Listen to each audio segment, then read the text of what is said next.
4.5 വർഷങ്ങൾക്ക് ശേഷം ഇപ്പോൾ കൊണ്ടുവരികയാണ്. തെരഞ്ഞെടുപ്പ് നോട്ടിഫിക്കേഷൻ വരുന്നതിന് 5 ദിവസം മുമ്പാണ് ചട്ടം നോട്ടിഫൈ ചെയ്ത് വിജ്ഞാപനം പുറപ്പെടുവിക്കുന്നത്. അതോടുകൂടി ഈ രാജ്യത്ത് മതമാണ് പൗരത്വത്തിന്റെ മാനദണ്ഡം എന്ന രൂപത്തിലേക്ക് മാറിയിരിക്കുകയാണ്. അതായത് പൗരത്വത്തിന്റെ മാനദണ്ഡം മതമായി മാറിയാൽ ഈ രാജ്യം ഒരു മതരാജ്യമായി മാറി എന്ന് തന്നെയാണ് അർത്ഥം. 2 വർഷവും 11 മാസവും 17 ദിവസവും എടുത്ത് ഇന്ത്യയുടെ കോൺസ്റ്റിറ്റ്യൂട്ട് അസംബ്ലി ഇന്ത്യക്ക് ഭരണഘടന എഴുതി ഉണ്ടാക്കുമ്പോൾ ആരായിരിക്കണം ഈ രാജ്യത്തിന്റെ പൗരന്മാർ എന്നതിനെ കുറിച്ച് വളരെ കൃത്യമായി തന്നെ വ്യക്തമാക്കിയിട്ടുണ്ട്. ഈ രാജ്യത്ത് ജനിച്ചു വീഴുന്ന മുഴുവൻ ആളുകളും, ഈ രാജ്യത്ത് അച്ഛനും അമ്മയ്ക്കും പറക്കുന്ന മുഴുവൻ കുട്ടികളും ഈ രാജ്യത്തിന്റെ പൗരന്മാരാണ്. എന്നാൽ ഇപ്പോൾ പൗരത്വത്തിന്റെ മാനദണ്ഡം മതമാക്കി മാറ്റുമ്പോൾ ആരുടെയെങ്കിലും പൗരത്വത്തെ കുറിച്ച് സംശയം ഉന്നയിച്ചാൽ അവർ ഈ രാജ്യത്തിന്റെ പൗരന്മാരാണ് എന്ന് തെളിയിക്കുവാനുള്ള ഉത്തരവാദിത്തം ആ ഉന്നയിക്കപ്പെട്ട വ്യക്തിക്കാണ്. ഒന്ന് ആലോചിച്ച് നോക്കുക. രേഖകൾ തേടി അലയേണ്ടി വരുന്ന സാഹചര്യം ഈ രാജ്യത്തെ ഒരു വലിയ വിഭാഗം ആളുകൾ അവർ ആശങ്കയുടെ മുൾമുനയിലാണ് എന്ന് നമുക്ക് കാണാൻ കഴിയും. ആസാമിൽ പണി പൂർത്തീകരിച്ചിരിക്കുന്ന ഡിറ്റൻഷൻ സെന്റർ ആണോ അതോ ഈ രാജ്യത്തു നിന്ന് എന്നേക്കുമായി പുറത്തു പോകേണ്ടി വരുന്ന അവസ്ഥയാണോ ഈ പൗരത്വ രജിസ്റ്റർ നടപ്പാക്കുന്നതോടെ, അതുപോലെ തന്നെ ജനസംഖ്യാ രജിസ്റ്റർ പുറത്തു വരുന്നതോടെ സമീപഭാവിയിൽ തങ്ങൾ അഭിമുഖീകരിക്കുന്നത് എന്ന ഏറ്റവും വലിയ രാഷ്ട്രീയ ചോദ്യമാണ് ഈ തെരഞ്ഞെടുപ്പിൽ ആകമാനം അലയടിച്ചുയരുന്നത് എന്ന് നമുക്ക് കാണാൻ കഴിയും. കൊച്ചുകുട്ടികൾ സ്കൂളിൽ പോകുമ്പോൾ ആദ്യം പഠിക്കുന്നത് നാനത്വത്തിൽ ഏകത്വമുള്ള രാജ്യം, വൈവിധ്യങ്ങളുള്ള രാജ്യം, നിരവധി മതം, ജാതി, ഭാഷ, വേഷവിധാനം, ഭക്ഷണ രീതി, ജനിച്ച സംസ്കാരം ഇവയെല്ലാം ഉൾക്കൊള്ളുന്ന ആ ബഹുസ്വരതയുള്ള നാടാണ് നമ്മുടേത്. ഇത് തന്നെയാണ് ഈ രാജ്യത്തിന്റെ പ്രത്യേകത. എന്നാൽ പൗരത്വത്തിന്റെ മാനദണ്ഡം മതമായി മാറുന്നതോടെ ഈ പ്രത്യേകതകളെല്ലാം നശിച്ച് ഒരു മതരാജ്യമായി ഇന്ത്യ മാറും എന്നതിൽ യാതൊരു സംശയമില്ല. അടുത്തത് കാശ്മീരിനെ കീറിമുറിച്ചു. നമുക്കറിയാം, കാശ്മീർ 1947 ഇന്ത്യക്ക് സ്വാതന്ത്ര്യം കിട്ടുന്ന കാലഘട്ടത്തിൽ ഇന്ത്യ യൂണിയന്റെ ഭാഗമല്ല. കാശ്മീർ ഇന്ത്യയുടെ ഭാഗമായി മാറാൻ ഭരണഘടനയിൽ പ്രത്യേകമായ അവകാശങ്ങൾ ഉറപ്പുവരുത്തിയിട്ടാണ് ഈ കാശ്മീർ ഇന്ത്യയുടെ ഭാഗമായി മാറിയത്. ഇതുപോലെ 12ഓളം വരുന്ന മറ്റു സംസ്ഥാനങ്ങൾക്കും വിശേഷമായ പദവി ഇന്ത്യയുടെ ഭരണഘടനയിൽ ഉൾപ്പെടുത്തിയിട്ടുണ്ട്.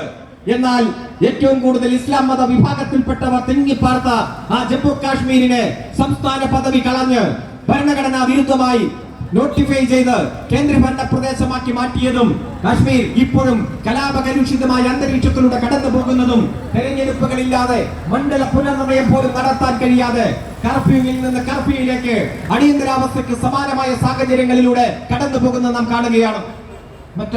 അതിനുശേഷമോ മുത്തലാഖ് പരിഷ്കരണ നിയമം. നമുക്കറിയാം, വ്യത്യസ്ത മതത്തിൽ വ്യത്യസ്ത നിയമങ്ങളാണ് ഉള്ളത്. ഭാര്യ ഭർത്താക്കന്മാർ തർക്കമുണ്ടായാൽ അവയെല്ലാം പരിഹരിക്കുന്ന ഓരോ നിയമവും സിവിൽ നിയമമാണ്. ഒരു മേശയ്ക്ക് ചുറ്റും ഇരുന്ന് പറഞ്ഞു പരിഹരിക്കാൻ കഴിയുന്ന നിയമമാണ്.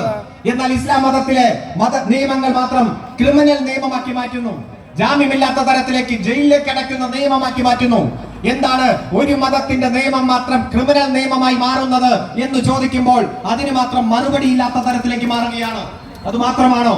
നമുക്കറിയാം, ഇന്ത്യൻ ഭരണഘടനയുടെ ആർട്ടിക്കിൾ 25 മുതൽ 28 വരെ ഏതു മതത്തിലും നിങ്ങൾക്ക് വിശ്വസിക്കാം, ഏതു മതത്തിലുള്ള നിങ്ങളുടെ വിശ്വാസത്തെയും നിങ്ങൾക്ക് പ്രചരിപ്പിക്കാം. ഒരു മതത്തിലും വിശ്വാസമില്ലെങ്കിൽ വിശ്വാസമില്ലാതെ ജീവിക്കാം. ആർട്ടിക്കിൾ 25, 26, 27, 28 പൂർണ്ണമായ മതസ്വാതന്ത്ര്യം ഉറപ്പു നൽകുന്നു. എന്നാൽ വിവാഹമോചനം, ദത്ത്, പിന്തുടർച്ചാവകാശം, സ്വത്തവകാശം ഇവയെല്ലാം ഒരൊറ്റ മതത്തിന്റെ രീതിയിലേക്ക് മാറ്റുന്ന യൂണിഫോം സിവിൽ കോഡ് നടപ്പാക്കുമെന്ന് അമിത്ഷായും നരേന്ദ്രമോദിയും പ്രഖ്യാപിച്ചിരിക്കുകയാണ്. അതിനുവേണ്ടിയിട്ടുള്ള ശ്രമം ധൃതി പിടിച്ചു നടക്കുകയാണ്. പൂർണ്ണമായും ഏതു മതത്തിൽ വിശ്വസിക്കുവാനും ഏതു മതത്തിന്റെ വിശ്വാസം അനുസരിച്ച് ജീവിക്കുവാനും അധികാരമുള്ള നാട്ടിൽ നിങ്ങൾ വിവാഹമോചനം, ദത്ത്, പിന്തുടർച്ചാവകാശം, സ്വത്തവകാശം എല്ലാം ഒരൊറ്റ മതത്തിന്റെ രൂപത്തിൽ മാത്രം വേണമെന്ന് പറയുമ്പോൾ പ്രിയപ്പെട്ടവരെ, ഈ രാജ്യത്തെ ഒരു മതരാഷ്ട്രമാക്കി മാറ്റുവാനും പ്രതിഷേധങ്ങളുടെ സ്വരങ്ങളെ ഇല്ലാതാക്കുവാനും വേണ്ടിയിട്ടുള്ള മറ്റൊരു നടപടിയായി മാറിയിരിക്കുന്നു. ഇത് മാത്രമാണോ? ഒരേ രാജ്യം, ഒരേ തെരഞ്ഞെടുപ്പ്. പ്രധാനമന്ത്രി തന്നെ പറയുകയാണ്, തെരഞ്ഞെടുപ്പുകൾക്ക് വലിയ പണച്ചിലവാണ്. അതുകൊണ്ട് 5 വർഷം കൂടുമ്പോഴുള്ള ഇടയ്ക്കിടയ്ക്കുള്ള ഈ തെരഞ്ഞെടുപ്പ് ഒഴിവാക്കണം.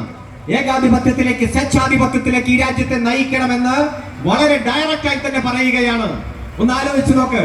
ജനാധിപത്യത്തിന്റെ മനോഹാരിത എന്ന് പറഞ്ഞാൽ 5 വർഷം കൂടുമ്പോൾ നടക്കുന്ന ഈ തെരഞ്ഞെടുപ്പല്ലേ?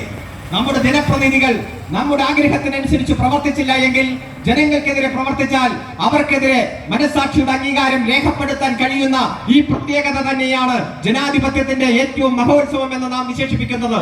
അത്തരത്തിൽ തെരഞ്ഞെടുപ്പ് വേണ്ട. ലോകസഭ, രാജ്യസഭ, നിയമസഭ ബ്ലോക്ക് പഞ്ചായത്ത്, മുനിസിപ്പാലിറ്റി, കോർപ്പറേഷൻ എല്ലാം ഒരൊറ്റ തെരഞ്ഞെടുപ്പ് മതി എന്ന നിയമം അടിച്ചേൽപ്പിക്കാൻ ഏറ്റവും അവസാന ഘട്ട ശ്രമം നടന്നുകൊണ്ടിരിക്കുകയാണ്. അത് മാത്രമാണോ, ഏറ്റവും അവസാനം ഇന്ത്യ എന്ന നമ്മുടെ രാജ്യത്തിന്റെ പേര് തന്നെ മാറ്റിയിരിക്കുന്നു. എല്ലാ ഔദ്യോഗിക എഴുത്തുകുത്തുകളിലും ഭാരത് എന്ന പേരായി മാറി. ഇന്ത്യൻ ഭരണഘടനയുടെ ആർട്ടിക്കിൾ 1 ആരംഭിക്കുന്നത് തന്നെ ഇന്ത്യ എന്ന ഭാരത് എന്ന് പറഞ്ഞുകൊണ്ട് തന്നെയാണ്. ഇന്ത്യ എടുത്തു കളഞ്ഞിരിക്കുന്നു. അതായത്